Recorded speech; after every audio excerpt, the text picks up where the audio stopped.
Hello, I'm Alice Gerlach, and here's the latest update from Spectrum Autism News.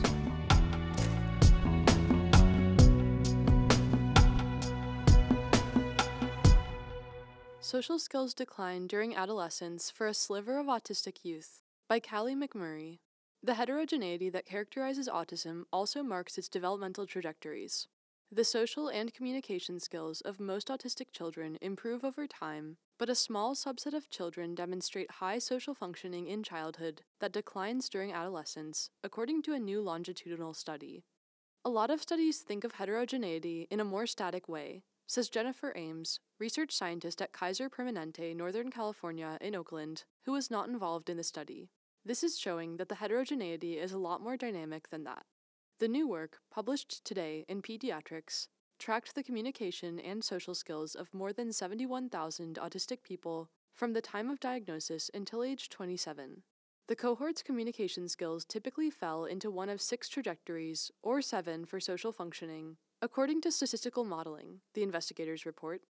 On the whole, most study participants improved in their communication and social skills as they aged, at least until their skills plateaued. But 5% had a different pathway. After demonstrating high social skills early in childhood, this group's skills declined dramatically around age 15, after the onset of puberty, says lead investigator Christine Fountain, associate professor of sociology at Fordham University in New York City. Adolescents in this group were more likely to be girls, to be white and non-Hispanic, and to have a mother with only a high school diploma. Most members of the group showed early and rapid communication development. The differences seen in this group could be due to changing social stressors and expectations linked to puberty, Fountain says, as well as the onset of psychiatric conditions that appear later in adolescence. In future work, Fountain says, she plans to examine how the environment shapes the social expectations placed on this subgroup. Children who exhibited greater improvement throughout development were more likely to come from families with more resources, as indicated by maternal education level, private insurance coverage, and higher median home values in their zip code. Plus, children of Hispanic, Black, Asian, or foreign-born mothers were overrepresented in groups with reduced growth, whereas the children of white mothers were overrepresented in groups with increased growth. The breadth and inclusion of more nuanced socioeconomic level variables is really important, says Teresa Bennett, associate professor of psychiatry and behavioral neurosciences at McMaster University in Hamilton, Canada, who wasn't involved in the study.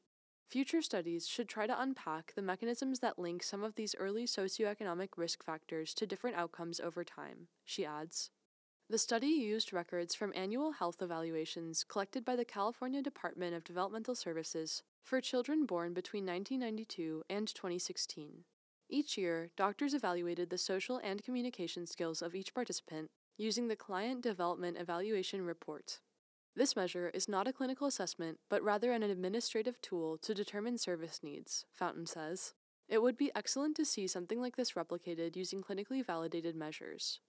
Another limitation of the study is that the sample only includes people with autism, so it's not possible to compare their trajectories to people without autism or with other neurodevelopmental conditions, Ames says. Finally, the giant cohort size makes it difficult to draw usable conclusions from the results, says Laurent Motrin, professor of psychiatry at the University of Montreal in Canada, who wasn't involved in the study.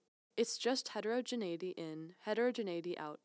A stronger approach, he adds, would have been to stratify the cohort based on the children's speech or social skills early in development, such as a group with delayed speech at age 3, and then follow their trajectories, instead of taking large groups and expecting a robot to make subgroups automatically.